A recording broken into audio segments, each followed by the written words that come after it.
it says the key information is highlighted. Okay. Okay, so how do we highlight the key information? For the highlight is something we have to write it in the beginning of the program. Good. Okay, that's one of the good ways. So if we put it at the beginning of a paragraph, that would be one way of, yes, I agree. Copy this, put it here. Right, organization paragraphing are appropriate and logical and clear, and key information is highlighted, and subsections are well organized. Okay. And what is that, subsections?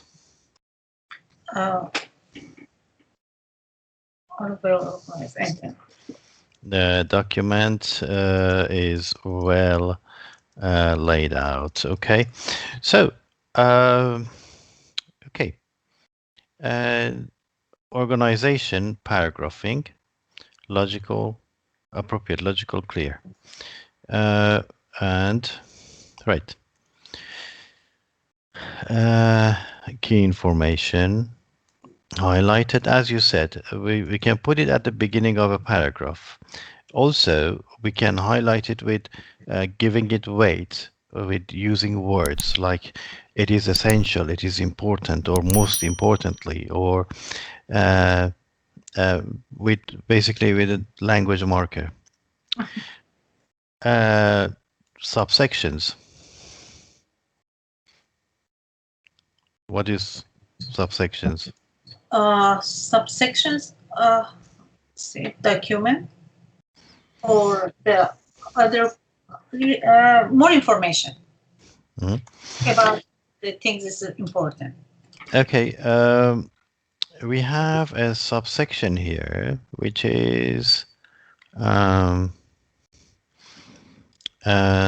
one, okay? This is a subsection. Okay, well, let's see. When you examine a patient, how do you examine them?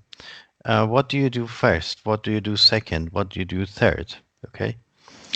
Now,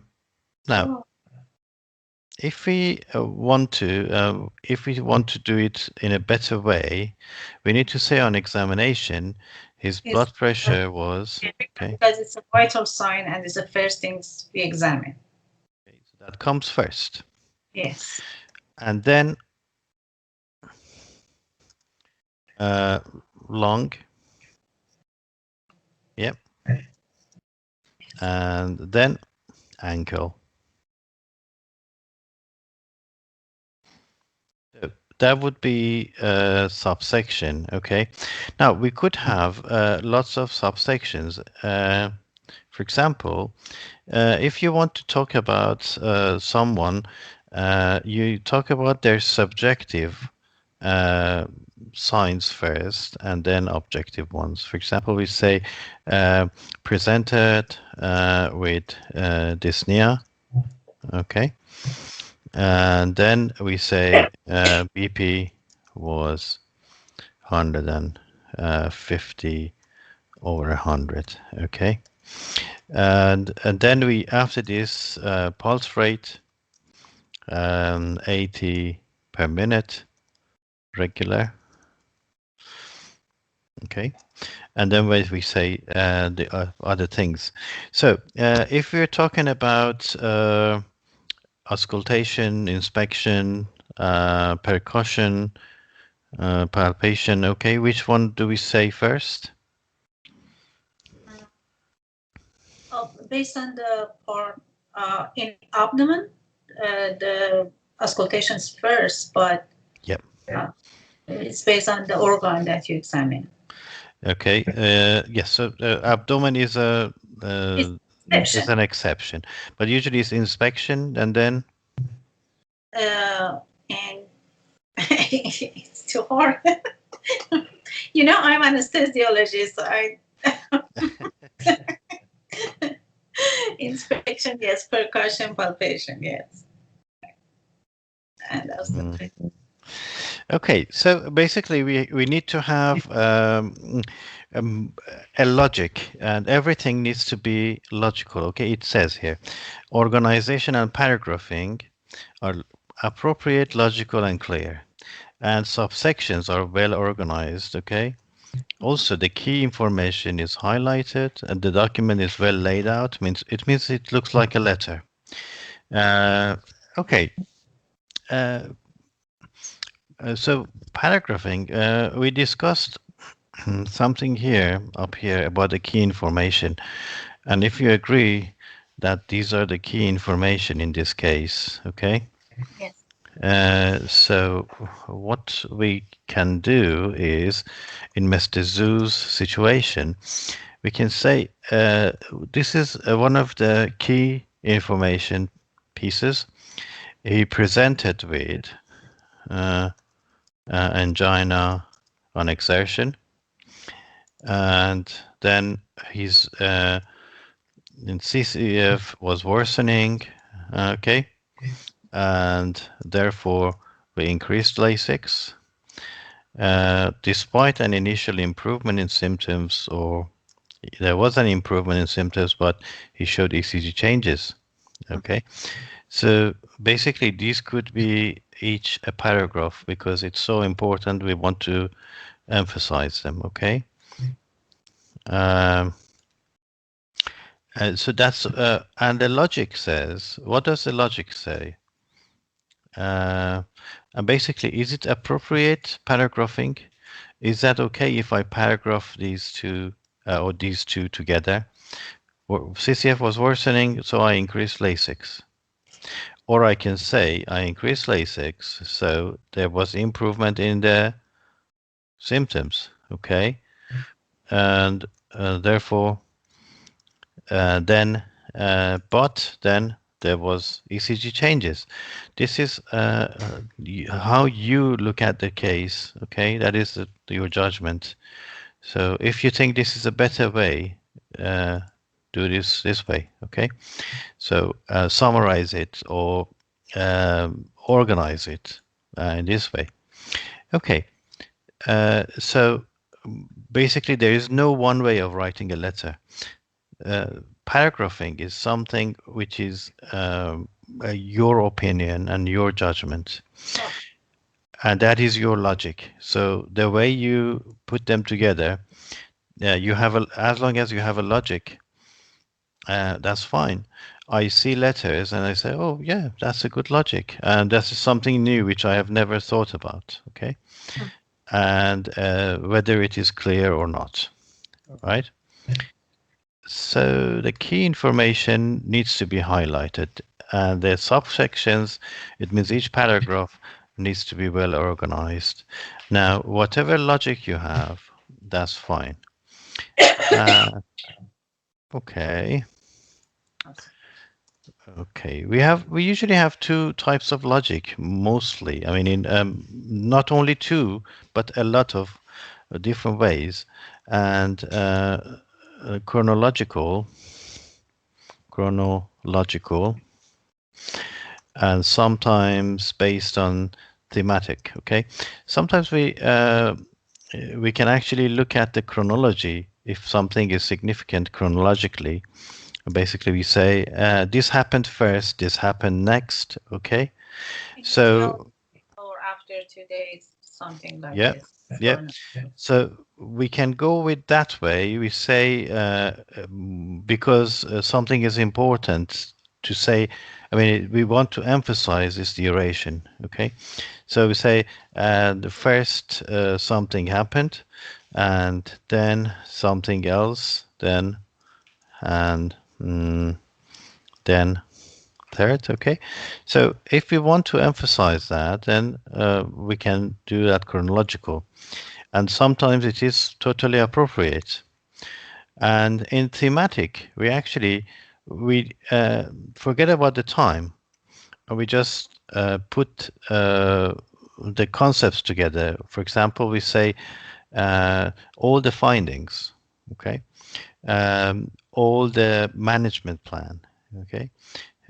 So, for example, we put history separately, and then all the findings or physical findings, and then all the uh, paraclinic together. Okay, so basically we go with themes rather than with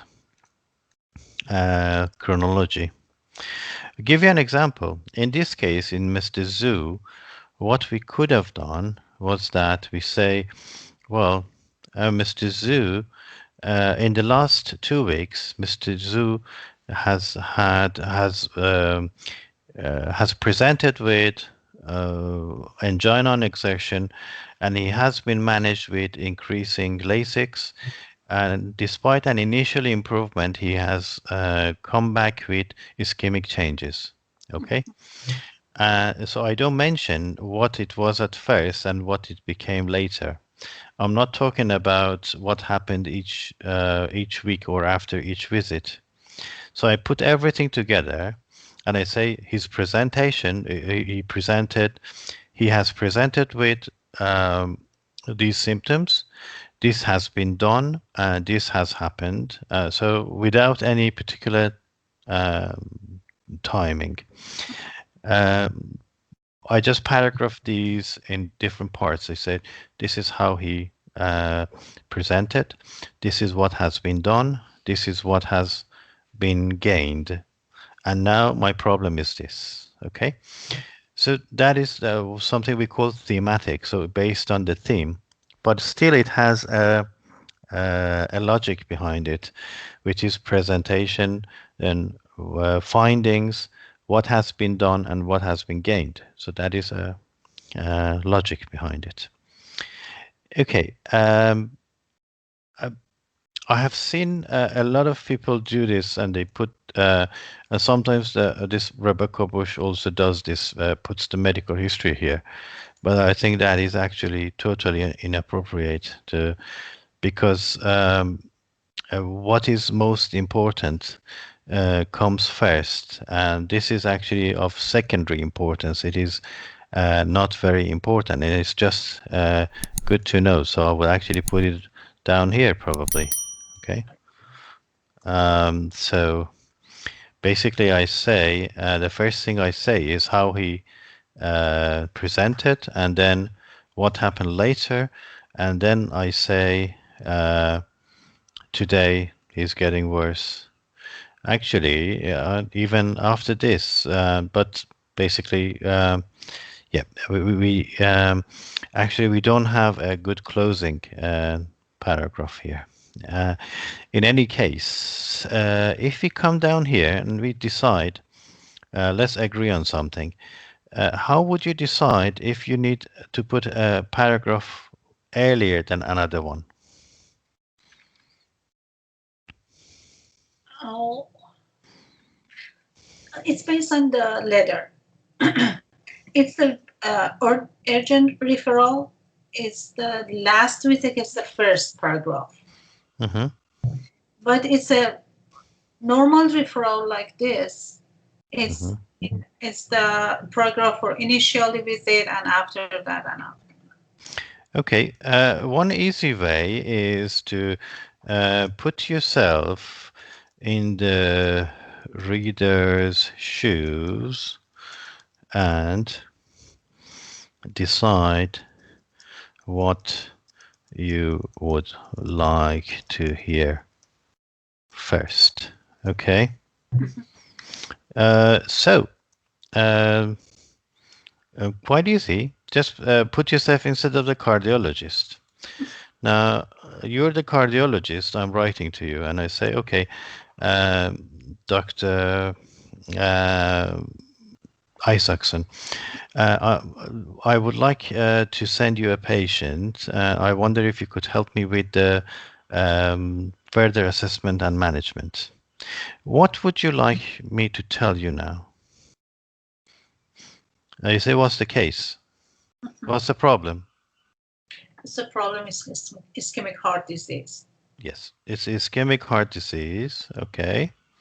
Now, okay, so you've always been managing ischemic heart disease. So what's the problem now?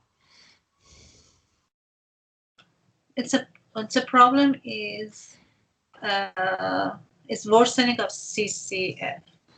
Okay, worsening of CCF or ischemic heart disease. Mhm. Okay, right. So, okay, now you ask me, what do you want to know?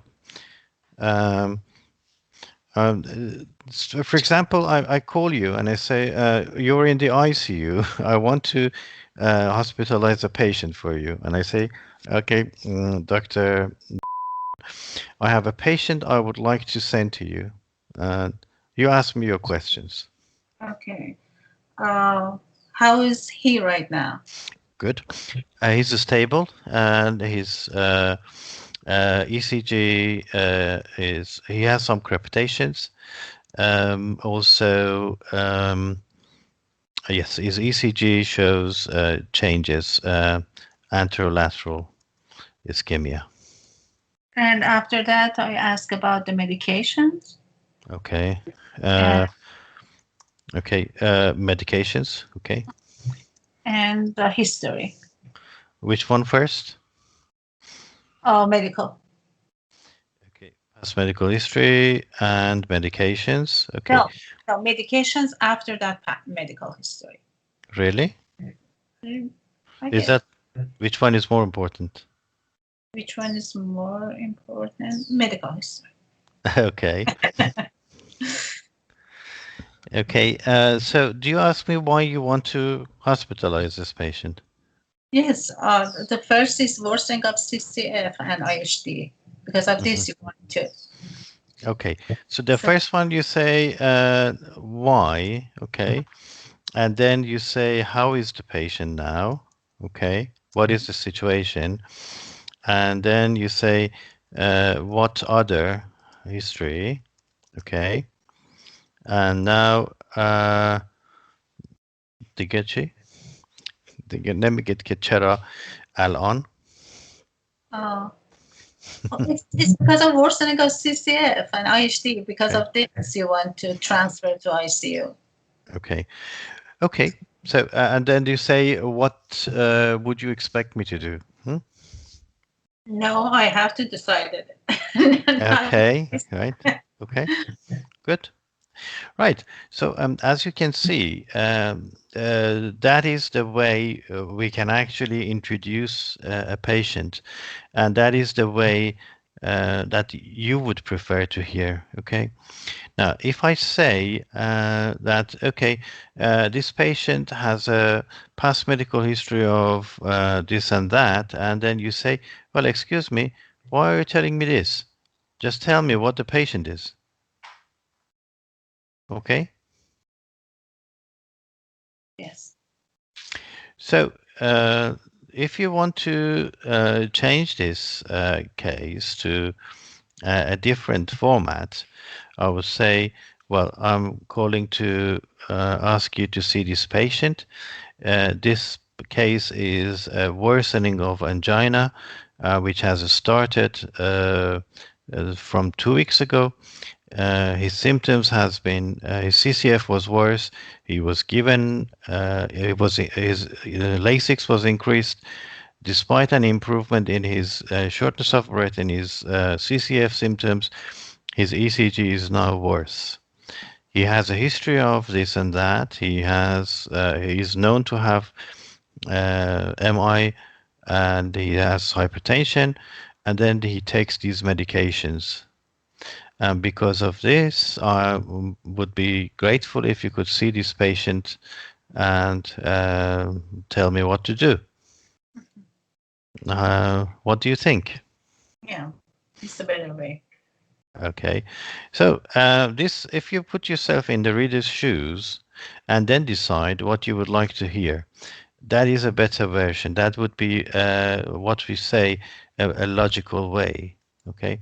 Now, for some people who are not very familiar with medical practice, they would just say, okay, just write past medical history and then just go on and say how the patient presented and then what was done and then what happened and then that.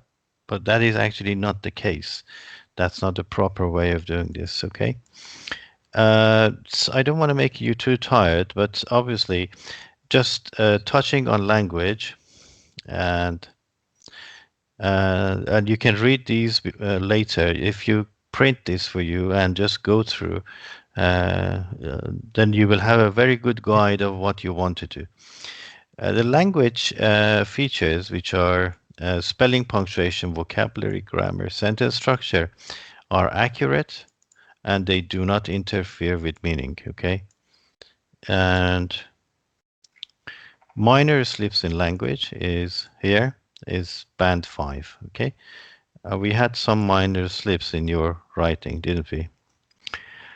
And then inaccuracies in language, in particular in complex structures, cause minor strain for the reader, but do not interfere with meaning.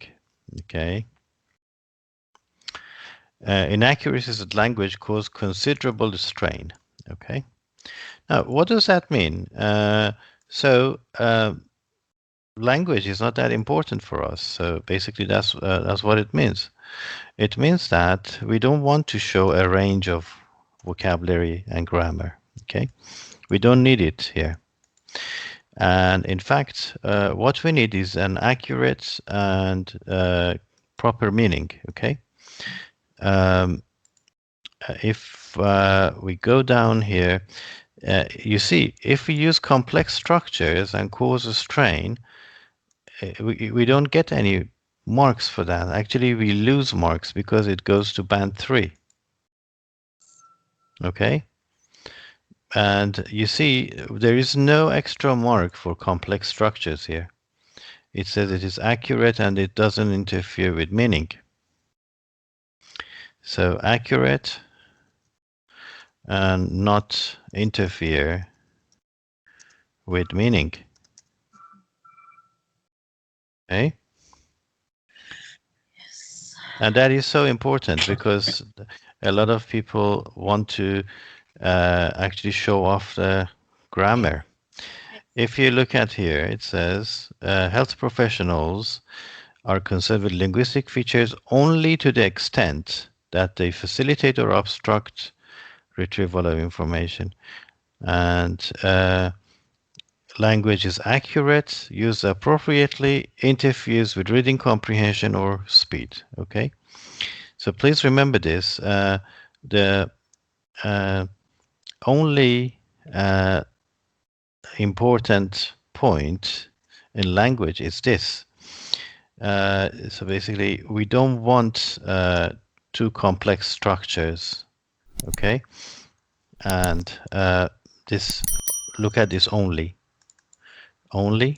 Okay, and accurate, appropriate, and not interfere with reading comprehension or speed. Okay, this is very important. So we don't want very complex structures. What we need is an accurate